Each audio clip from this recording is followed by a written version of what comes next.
Hello बच्चों आज की इस वीडियो में चैप्टर अपना स्टार्ट होने वाला इलेक्ट्रिसिटी। और बच्चों हम लोग टॉपिक डिस्कस करने वाले हैं इलेक्ट्रिक करंट एंड सर्किट। और बेटा इसमें हम लोग बेसिकली डिस्कस करेंगे 2 और 5 मार्क्स क्वेश्चन। वीडियो स्टार्ट करने से पहले मैं आपको देना चाहता हूं एक इंपॉर्टेंट इन्फॉर्मेशन। वो इंपॉर्टेंट इन्फॉर्मेशन बच्चों क्या है, हम लोग आपके लिए लेके आए हैं one shot mind map important topic wise question, mark wise question. और बेटा ये सब आपको मिलने वाला है कहां पे, यहां पे देखिएगा आपका आई बटन है, आई बटन पे आप क्लिक करिए, सारी वीडियो आपको मिलेंगी फ्री ऑफ कॉस्ट। तो आइए बच्चों हम लोग स्टार्ट करते हैं इस वीडियो को। पहला क्वेश्चन है हमारे यहां पर करंट ऑफ 10 एम्पियर 10 एम्पियर का करंट जो है फ्लो हो रहा है through a conductor for 2 minutes 2 minute के लिए फ्लो होता है। देन क्वेश्चन आपसे यहां पर क्या पूछा गया है, पहला क्वेश्चन आपसे यहां पूछा गया है calculate the amount of charge pass through any area of section of the conductor. यहां पे पूछा गया है आपसे calculate the amount of charge पूछा गया है। ठीक है, तो दिया क्या क्या हुआ है हमें यहां पर, पहली चीज तो यहां दिया हुआ है a current of 10 ampere 10 ampere का करंट फ्लो हो रहा है through a conductor for 2 minutes 2 minute के लिए। ठीक है, तो यहां पर दो चीजें हमें दी हुई है, एक तो करंट दिया हुआ है, एक टाइम दिया हुआ है। ठीक है, यहां पूछा क्या गया है, अमाउंट ऑफ चार्ज पूछा गया है। इन तीनों के बीच में एक रिलेशन होता है, कौन सा रिलेशन होता है, वो रिलेशन होता है I equal to Q upon T. ठीक है गाइस, यहां पर एक रिलेशन होता है I equal to Q upon T, यानी कि charge flowing per unit time equal to क्या होता है, current. Charge flowing per unit time equal to क्या होता है, करंट। यहां पर दिया क्या क्या हुआ है, हमें करंट दिया हुआ है और हमें यहां पर टाइम दिया हुआ है। फाइंड आउट क्या करना है, अमाउंट ऑफ चार्ज। तो बहुत इजीली हम यहां पर फाइंड आउट कर सकते हैं। हमारी क्या अप्रोच होगी फाइंड आउट करने की,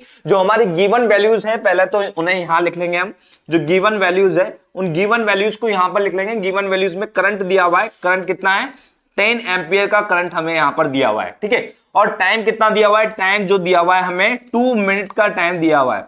ध्यान रखिए गाइस, जो यहां पर मिनट है, यहां पर जो अमाउंट ऑफ चार्ज की यूनिट होती है वो कुलाम होती है, और कुलाम जो है वो एम्पियर सेकंड्स में होती है, ना कि एम्पियर मिनट में होती है। तो इसलिए इस मिनट को हम काहे में कन्वर्ट कर देंगे, सेकंड्स में कन्वर्ट कर देंगे। और सेकंड में कन्वर्ट करने के लिए इसे कितने से मल्टीप्लाई करना होगा, मुझे यहां पर इसे मुझे 2 मल्टीप्लाई बाय 60 करना होगा। तो मुझे क्या मिल जाएगा यहां पर 120 सेकंड मिल जाएगा। ठीक है, और इन दोनों वैल्यूज को मैं इस इक्वेशन में पुट कर दूंगा तो मुझे यहां से अमाउंट ऑफ चार्ज मिल जाएगा। अमाउंट ऑफ चार्ज किस तरीके से मिलेगा, Q इक्वल टू क्या होगा, यहां पर इस T को मैं इधर लेके आ जाऊंगा तो यहां पर Q इक्वल टू क्या हो जाएगा, I मल्टीप्लाई बाई T हो जाएगा। और I की वैल्यू कितनी है 10 एम्पियर, तो Q इक्वल टू कितना हो जाएगा यहां पर 10 एम्पियर हो जाएगा, मल्टीप्लाई बाय 120 सेकंड्स लिख दूंगा यहां पर, तो यहां पर हो गया 120 सेकंड। टोटल कितना है यहां पर जब इन दोनों को मल्टीप्लाई किया तो Q इक्वल टू कितना आया 1200 एम्पियर सेकंड। ठीक है, और ये जो एम्पियर सेकंड होता है आपका, ये एम्पियर सेकंड क्या होता है,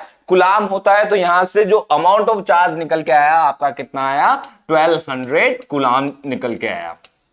ये आपका पहले क्वेश्चन का आंसर है। 1200 कुलाम चार्ज जो है आपका any area of section of the conductor से पास हो रहा होगा इस टाइमिंग में। ठीक है, तो now move to the next one. Next पे चलते हैं, यहां पर नेक्स्ट की बात करते हैं। यहां पर दूसरा क्वेश्चन है आपके, if the charge of an electron, electron का आपको चार्ज यहां पर दिया हुआ है कितना 1.6 इंटू 10⁻⁻19 कुलाम यहां पर चार्ज दिया हुआ है। पूछ क्या रहा है, then calculate the amount, calculate the total number of electrons flowing, कितने नंबर ऑफ इलेक्ट्रॉन जो है उस कंडक्टिंग वायर से फ्लो हो रहे हैं, यहां पर ये क्वेश्चन आपसे पूछा गया है। तो हमारी क्या अप्रोच होगी इस क्वेश्चन को सॉल्व करने की, किस तरीके से हम सॉल्व करेंगे, ये सॉल्व करने का अप्रोच क्या होगी, हमें दिया क्या क्या हुआ है, पहला तो दिया हुआ है इलेक्ट्रॉन का चार्ज दिया हुआ है कितना 1.6 इंटू 10⁻⁻19 कुलाम दिया हुआ है। अच्छा, यहां पर निकालना क्या है, नंबर ऑफ इलेक्ट्रॉन्स निकालना है। तो अच्छा, इसके बीच में कोई रिलेशन होता है क्या, हाँ बिल्कुल होता है। कौन सा रिलेशन होता है, यहां पर एक रिलेशन होता है क्वांटाइजेशन ऑफ चार्ज का, Q इक्वल टू NE। यहां पर ये वाला रिलेशन होता है Q equal to NE, quantization of charge. It means, इसका मतलब क्या होता है, जब किसी मेटेलिक बॉडी से कोई इलेक्ट्रॉन किसी रबिंग एक्शन या गिविंग हीट द्वारा कोई जब इलेक्ट्रॉन इमिट हो जाता है किसी मेटेलिक बॉडी से, तो वहां पर उसके ऊपर चार्ज बिल्ड हो जाता है। और चार्ज बिल्ड हो जाता है यानी कि उसके ऊपर चार्ज आ जाता है। अब जितना हम इलेक्ट्रॉन वहां उस मेटेलिक बॉडी से बाहर निकालते हैं बाय रबिंग एक्शन और हीटिंग द्वारा, तो वहां पर उस बॉडी में, उस मेटेलिक बॉडी में चार्ज बिल्ड होता रहता है, समअप होता रहता है। तो we can say that quantization of charge can be possible, यानी कि अलजेब्रिकली सम किया जा सकता है चार्ज को, तो we can write it as Q equal to NE लिखा जा सकता है। यहां पर जो Q है, ये Q आपका है अमाउंट ऑफ चार्ज, N जो है यहां पर नंबर ऑफ इलेक्ट्रॉन्स है, कितने नंबर ऑफ इलेक्ट्रॉन्स फ्लो हो रहे हैं वो है, और E जो है ये क्या है आपका चार्ज ऑन इलेक्ट्रॉन। तो यहां पर हमें गिवन क्या क्या है, क्या क्या इस इक्वेशन में क्या क्या पता है, हमें पता है गिवन यहां पर Q क्या है, Q हमें इस फर्स्ट वाले क्वेश्चन से हमने निकाला था, यहां पर कितना आया था 1200 कूलम आया था, ठीक है। और यहां पर N जो है, ये N कितना आया था आपका, N तो निकालना है, फाइंड आउट करना है, और E कितना है आपका, यहां पे E है जो आपके 1.6 मल्टीप्लाई बाय 10⁻⁻⁻19 कूलम आपके यहां पर E है। ये दोनों वैल्यूज जब इसमें पुट करूंगा मैं यहां से, तो यहां से मैं नंबर ऑफ इलेक्ट्रॉन्स निकाल सकता हूं कि कितने नंबर ऑफ इलेक्ट्रॉन्स जो है वो फ्लो हो रहे हैं यहां पर। तो N इक्वल टू क्या आ जाएगा, N equal to Q upon E आ जाएगा। यहां पर दोनों वैल्यूज मुझे पता है, यहां से ये 1200 कूलम है और यहां पर 1.6 × 10⁻⁻19 कूलम है, दोनों वैल्यूज को यहां पुट कर दूंगा। तो N इक्वल टू क्या आ जाएगा यहां से 1200 coulomb upon 1.6 multiply by 10⁻⁻19 coulomb. यहां से कूलम कैंसिल आउट हो जाएगा, इसलिए कहेंगे हम यूनिट लेस क्वांटिटी, यानी कि नंबर ऑफ इलेक्ट्रॉन्स अगर हम निकाल रहे होंगे तो यहां इसकी कोई यूनिट नहीं आएगी, क्योंकि किसी भी चीज का अगर नंबर निकालते हैं तो नंबर पे यूनिट नहीं होती है। तो यहां से n बराबर कितना आएगा, जब इसे सोल्व करेंगे तो n बराबर आपके यहां आएगा 7.5 मल्टीप्लाई बाय 10⁻21। इतने electron any area of section of the conductor से आपके फ्लो हो रहे होंगे पर यूनिट टाइम में, कितने 7.5 × 10⁻21 इस ऑर्डर के। यू कांट इमेजिन, इतने हैं 10⁻21 ऑर्डर के इलेक्ट्रॉन है, इतने इलेक्ट्रॉन आपके पास हो रहे होंगे। ये दोनों क्वेश्चन जो हैं आपके बोर्ड एग्जाम 2013 में पूछे गए हैं, 2013 में बोर्ड एग्जाम में पूछे गए हैं आपके। तो होप गाइज आपको ये समझ में आया होगा। इसके सॉल्यूशन भी देख लेते हैं। ये सॉल्यूशन यहां पर दिया हुआ है आपको, दैट जो पहला वाला क्वेश्चन था उसका 10 एम्पियर आपको दिया हुआ था, टाइमिंग आपको दी हुई थी, इसे इसने सेकंड्स में चेंज कर दिया है।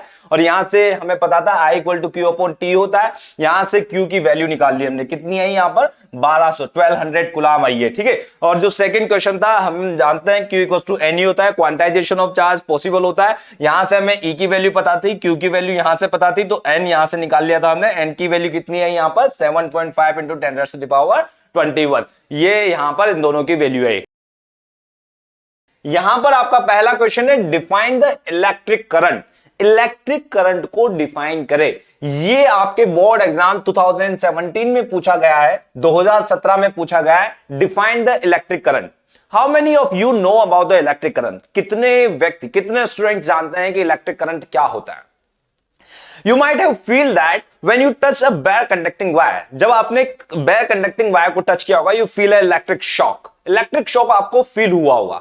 इट मींस दैट उसके अंदर, उस कंडक्टिंग वायर के अंदर क्या बह रहा होगा? इलेक्ट्रिक करंट बह रहा होगा, है ना। इलेक्ट्रॉन के फ्लो को क्या बोलते हैं? इलेक्ट्रिक करंट बोलते हैं। इलेक्ट्रॉन के फ्लो को क्या होता है? एक कंड्यूट कंडक्टिंग वायर है, मान लीजिए कंड्यूट कंडक्टिंग वायर है, ठीक है। मान लीजिए इसमें इलेक्ट्रॉन्स होते हैं और ये इलेक्ट्रॉन फ्रीली रैंडम मोशन कर रहे होते हैं। बहुत सारे इलेक्ट्रॉन्स होते हैं इसके अंदर। ये इलेक्ट्रॉन्स फ्रीली रैंडम मोशन कर रहे होते हैं, अपनी पता नहीं किसी भी डायरेक्शन में जा रहे होते हैं, है ना। एक सर्टेन डायरेक्शन नहीं होती इन इलेक्ट्रॉन्स की, किसी भी रैंडम डायरेक्शन में मोशन कर रहे होते हैं। कोई इधर जा रहा है, कोई इधर जा रहा है, कोई इधर जा रहा है ना। तो किसी भी डायरेक्शन में मोशन कर रहे होते हैं। अब होता क्या है कि जैसे ही हम when we apply a potential difference across the both ends of this conducting wire, then these electron goes in a certain direction, है ना। certain direction में जाना स्टार्ट कर देते हैं, मूव करना स्टार्ट कर देते हैं certain direction में। that means जैसे ही क्या करेंगे, हम एक potential difference क्रिएट करेंगे। यहां पे इस एंड से एक कनेक्टिंग वायर जोड़ देंगे, इस एंड से भी कनेक्टिंग वायर जोड़ देंगे और इसे एक बैटरी से कनेक्ट कर देंगे, ठीक है। ये बैटरी का पॉजिटिव वाला टर्मिनल है, ये बैटरी का नेगेटिव टर्मिनल है। इसे बैटरी से जोड़ दिया। अब जैसे ही बैटरी से हम इस कंडक्टिंग वायर को कनेक्ट करेंगे तो इलेक्ट्रॉन के पास नेगेटिव चार्ज होता है। इलेक्ट्रॉन के पास नेगेटिव चार्ज होता है और इस प्लेट के पास पॉजिटिव चार्ज होता है। तो इलेक्ट्रॉन इस नेगेटिव, इस पॉजिटिव की तरफ अट्रैक्ट होना स्टार्ट हो जाते हैं और सारे के सारे इलेक्ट्रॉन एक सर्टेन डायरेक्शन में मूव करना स्टार्ट कर देते हैं, ठीक है। यहां इस डायरेक्शन में मूव करना स्टार्ट कर देते हैं सारे के सारे इलेक्ट्रॉन। इन इलेक्ट्रॉन के फ्लो को ही क्या बोलते हैं? इन इलेक्ट्रॉन के फ्लो को ही इलेक्ट्रिक करंट बोलते हैं। अब ये क्या होगा कि ये इलेक्ट्रॉन जिस डायरेक्शन में जा रहे होंगे, मेक श्योर उसकी अपोजिट डायरेक्शन में हमेशा करंट का फ्लो होता है। यानी कि ये इलेक्ट्रॉन अगर इस पॉजिटिव प्लेट की तरफ आ रहे हैं तो इसकी अपोजिट डायरेक्शन यानी कि इस डायरेक्शन में करंट का फ्लो हो रहा होगा। समझ में आया? इस डायरेक्शन में करंट का फ्लो हो रहा होगा, इसे ही क्या बोलते हैं? इलेक्ट्रिक करंट बोलते हैं। और यहां पर अच्छा एक बात और जानने की है, यहां पर इस पूरे सर्किट के अंदर जो करंट का फ्लो हो रहा है, बाहर की तरफ करंट का फ्लो किधर हो रहा है? पॉजिटिव टू नेगेटिव की तरफ। और अंदर की तरफ क्या हो रहा है? इस बैटरी के इनसाइड क्या हो रहा है? यहां से इलेक्ट्रॉन इस पॉजिटिव से नेगेटिव की तरफ जा रहे हैं, तो नेगेटिव से पॉजिटिव की तरफ क्या होता है? करंट का फ्लो होता है इनसाइड, अंदर की तरफ नेगेटिव से पॉजिटिव, और बाहर की तरफ क्या होता है? पॉजिटिव से नेगेटिव की तरफ करंट का फ्लो होता है। तो flow of current per unit time है ना, पर यूनिट टाइम या per second through any particular area is known as electric current. ये इलेक्ट्रिक करंट होता है। सॉल्यूशन भी हम यहां पर देख लेते हैं। इसका सॉल्यूशन आपको यहां पर दिया हुआ है। Electric current is the amount of charge. Amount of charge क्या है? इलेक्ट्रॉन ही है, तो amount of charge flowing through a particular area in a unit time is known as electric current. समझ में आया होगा? Now move to the next one. Next question पे मूव करते हैं। यहां पर आपसे पूछा गया है डिफाइन 1 एम्पियर। 1 एम्पियर क्या होता है? 1 एम्पियर क्या होता है? ये क्वेश्चन आपके 2015 में बोर्ड एग्जाम में पूछा गया है। ठीक है, तो 1 एम्पियर क्या होता है? अभी जस्ट मैंने आपको बताया कि flow of charge per unit time is equal to क्या होता है? Electric current. और इसे किस तरीके से डिफाइन करते हैं, इसे किस तरीके से लिखते हैं? यहां पर इसे लिखेंगे I equal to Q upon T लिखेंगे। ठीक है, यहां I equal to Q upon T होता है। ये चार्ज है, amount of charge flowing per unit time equal to क्या है? करंट। अच्छा, करंट की यूनिट क्या होती है? करंट की यूनिट होती है एम्पियर। क्या होती है? एम्पियर। करंट की जो यूनिट होगी वो होगी एम्पियर। और यहां पर इसकी यूनिट क्या होती है? कूलाम। और इसकी यूनिट क्या होती है? सेकंड। समझ में आ रहा है? तो इन तीनों की यूनिट मैंने लिख दी है। अमाउंट ऑफ चार्ज की यूनिट जो होगी कूलाम होगी, टाइम की सेकंड्स होगी, एम्पियर करंट की यूनिट एम्पियर होगी। पूछा क्या गया है आपसे? 1 एम्पियर पूछा गया है। तो अगर मैं इसे 1 से मल्टीप्लाई कर देता हूं, समझना, इसे मैं अगर 1 से मल्टीप्लाई कर देता हूं, ठीक है, तो यहां से ये तीनों को अगर मैं 1 से मल्टीप्लाई कर देता हूं, इसका मतलब क्या होगा? 1 एम्पियर इक्वल टू क्या होगा? 1 कूलाम चार्ज अपॉन 1 सेकेंड, है ना। तो 1 coulomb charge, 1 coulomb charge flowing per second equal to 1 ampere. 1 coulomb charge flowing per second equal to 1 ampere होगा। और we can write it as, इसे कैसे लिख सकते हैं हम? यहां पर इसे लिख सकते हैं 1 एम्पियर इक्वल टू 1 कूलाम पर सेकंड। इसे इस तरीके से भी लिखा जा सकता है। ये आपका होगा 1 एम्पियर। चलिए सॉल्यूशन भी देख लेते हैं। इसका सॉल्यूशन है 1 ampere is constituted by the flow of 1 coulomb of charge पर सेकेंड। 1 कूलाम चार्ज फ्लो पर सेकेंड, 1 सेकेंड में कितना चार्ज फ्लो हो रहा है, ये क्या कहलाएगा आपका? 1 एम्पियर। तो ये आपके पूछा गया था 2015 में। तो होप गाइस आपको समझ में आया होगा ये वीडियो। तो बच्चों इसी के साथ हम लोग करते हैं वीडियो को एंड। आई होप आपको वीडियो काफी पसंद आया होगा, आपने काफी एंजॉय किया होगा। बच्चों वीडियो को एंड करने से पहले आपको हम देना चाहते हैं इंपॉर्टेंट इन्फॉर्मेशन। वो क्या है कि बच्चों हम लोग आपके लेके आए हैं 1 short important topic wise question, mind map और मार्क वाइज वीडियो। और बेटा ये सार सब कुछ आपको मिलने वाला है। यहाँ पे देखिएगा आई बटन है, इस पर क्लिक करिए, ये सारी वीडियो आपको मिलेंगे फ्री ऑफ कॉस्ट। तो बच्चों इसी के साथ करते हैं वीडियो को एंड। Good bye.